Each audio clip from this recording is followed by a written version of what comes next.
vous remercie, Monsieur le Premier ministre, de m'avoir donné la parole. J'ai noté 3 questions sur la dette et nos relations avec le FMI. C'est d'abord l'état de discussion que nous entenons avec le FMI. La deuxième question a trait à la stratégie de gestion active de la dette. Et la troisième question à la stratégie de financement posée par l'honorable député Mbaye Dione. Je vais commencer par l'état de discussion avec le FMI. Sujet yooyu tamit wax dëgg c'est des sujets qui reviennent le plus souvent mais bonul ñu ciy wax di continuer di expliquer situation yi ni mu demee. Avec le Fonds monétaire international, nous avons repris les discussions. Le 19 janvier 2026, j'ai reçu la nouvelle chef de mission du FMI pour le Sénégal, Madame Vera Martin Mercedes, mu àndaloon ak l'ancien chef de mission Edi Gamayel pour procéder à une sorte de passation de service. Ñu waxtaan un peu sur la situation de nos discussions et quelles sont les prochaines étapes. Li ma mën a wax ci discussion avec le Fonds monétaire te li koy confirmer mooy la rencontre que j'ai eue il y a 2 semaines avec Madame Kristalina Georgieva qui est la directrice générale du Fonds monétaire à Alula en Arabie Saoudite. Mooy que les discussions se passent très bien. Après que me recevoir la nouvelle chef de mission, dañu toog teg tous les sujets de discussion sur la table. Les sujets sont de 2 ordres. Benn bi c'est sur le misreporting, c'est-à-dire que la communication de données erronées au Fonds monétaire international. Beneen bi c'est sur la négociation de nouveaux programmes. Sur le misreporting, tous les sujets ont été stabilisés. Nous sommes tombés d'accord sur l'audit, sur la situation de la dette, sur la correction des statistiques sur les finances publiques, sur tous les sujets d'ordre quantitatif, sur les sujets de réforme, la matrice des mesures de réforme, sur toutes ces questions, nous nous sommes tombés d'accord aussi sur la solidité du processus de redressement qui a été proposé. Il y a quelques mesures préalables qu'il convient de mettre en œuvre. L'essentiel a été déroulé. Il reste 2 mesures yoo xam ne d'ici à ce que ñu dem vers un conseil d'administration sur le misreporting, nous pourrons les exécuter. Le problème ne se pose pas sur ce premier sujet. Mu des le deuxième sujet, la négociation d'un nouveau programme. Le 3 octobre 2025, la directrice générale du FMI a organisé un conseil d'administration informel sur le cas du Sénégal. Ci conseil d'administration informel boobu ñu acté tous les points yi nga xam ne wax naa ko léegi. Ba mu ñu joxe autorisation au fonds, aux équipes du fonds pour pouvoir discuter et négocier un nouveau programme. Ñu commencé ko en marge de l'assemblée annuelle du Fonds monétaire et de la Banque mondiale bi amoon à Washington. Fa lañ commencé discussion yi fondamentalement mi ngi porté sur le cadrage macroéconomique et budgétaire. Cadrage macroéconomique dama koy faral di fàttali mooy une économie est composée de 4 secteurs. Secteur réel, secteur extérieur, secteur des administrations publiques et le secteur monétaire et financier. Bu ñu waxee secteur yooyu dara secteur réel mooy li ñuy wax ay croissance économique ay inflation ainsi de suite. Quels sont les secteurs qui composent la croissance? Sur ces questions-là, discussion est solennelle. Il y a des divergences que nous avons avec le fonds, que nous avions avec le fonds fondamentalement sur le cadrage, sur le niveau de projection de la croissance économique. Mais du ci débattre, du waxtaan, on n'est pas souvent d'accord parce que nous considérons que les hypothèses du fonds sont pessimistes sur la situation économique du Sénégal et le fonds considérait que nos hypothèses étaient optimistes. On a travaillé à rapprocher les positions, mais vraiment en profondeur. Et ce que je puis vous assurer, moi, que le vendredi passé, le Fonds monétaire a mis à jour son cadrage macroéconomique qu'il nous a envoyé. Dans les prochains jours, peut-être d'ici la fin de la semaine, nous pourrons discuter sur ce cadrage macroéconomique-là et puis arriver aux résultats qui vont nous permettre de finaliser ces discussions-là.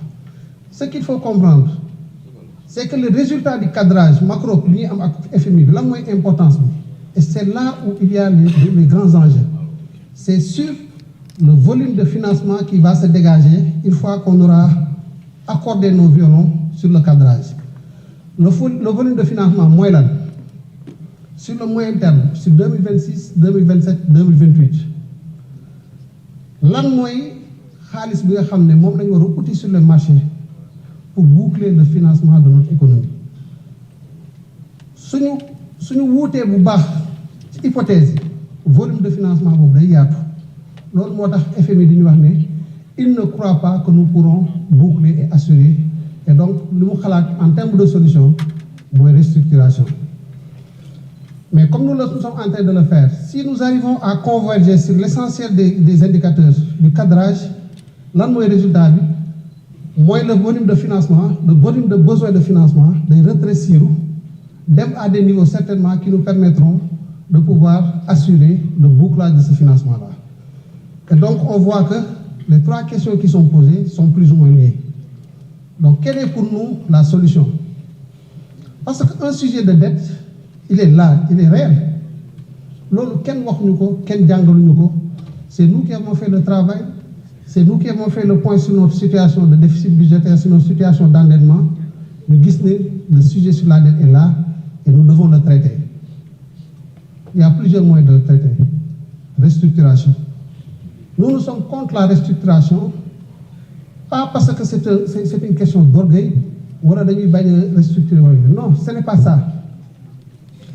Nous estimons qu'il y a une solution scientifique, économique et technique qui nous permettent de traiter le sujet de la dette. C'est la gestion active de la dette. Le résultat, il est le même du point de vue quantitatif que la restructuration, à quelques variables près. Et nous ne subissons pas les conséquences de la restructuration. C'est uniquement ça le sujet. Comment on le fait? À travers deux dimensions, deux leviers. Nous avons une dette intérieure et une dette extérieure. Nous avons commencé depuis fin 2024 à travailler sur la gestion active de la dette bancaire locale. En 2025, les paiements, les tombées d'échéance sur la dette bancaire locale étaient à prix de 820 milliards. Avec une pression forte sur la liquidité des banques et donc sur leur capacité à financer l'économie. Nous avons évité les banques à travers des interventions sur le marché financier régional, à titriser certaines de ces créances dont ils disposaient sur l'État du Sénégal. Bien que titrisé, qu'est-ce que cela nous a permis de faire concrètement? On a pu négocier les termes de financement, améliorer le profil de maturité, gagner de l'espace budgétaire à hauteur de plus de 500 milliards de francs CFA. Rien que sur l'année 2025, la gestion active nous a permis de libérer plus de 500 milliards de francs CFA d'espace budgétaire. C'est exactement ce que nous comptons faire avec la dette bancaire extérieure. Avec la dette extérieure. C'est quoi? On a une dette qui a un profil, des coûts plus ou moins élevés, une maturité plus ou moins serrée. Ce que nous allons faire, et ce que nous avons commencé, c'est de travailler sur des instruments de rehaussement avec des institutions de garantie, MIGA, BAD, ATIDI, ainsi de suite, ces institutions qui sont spécialisées dans la garantie, pour pouvoir racheter, pour pouvoir mobiliser des ressources à des coûts beaucoup plus faibles que les coûts d'endettement que nous connaissons aujourd'hui, avec des maturités plus longues. Maintenant, si on fait 100, avec un intérêt, un coût de 10, moi, on fait ici 2 ans, cette opération va me permettre, pour les mêmes 100 de dette, de le payer avec un coût moins élevé, un coût de 5 ou 6, tu gagnes 4, de manière schématique, sous forme d'exemple. Ensuite, on va allonger la maturité. Maturité, c'est le nombre d'années que tu rembourses. Tu vas rembourser 3 ans ou 2 ans, tu vas rembourser sur 6, 5 ans, 7 ans ou 10 ans. L'amortissement, le service de la dette, les fonds, les wagner bas, ce qui te permet de libérer des espaces de trésorerie et des espaces budgétaires.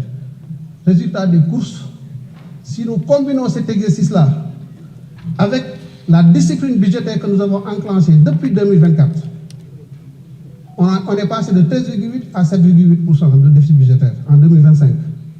En 2026, nous serons à 5,3%. Et en 2027, nous serons à 3%.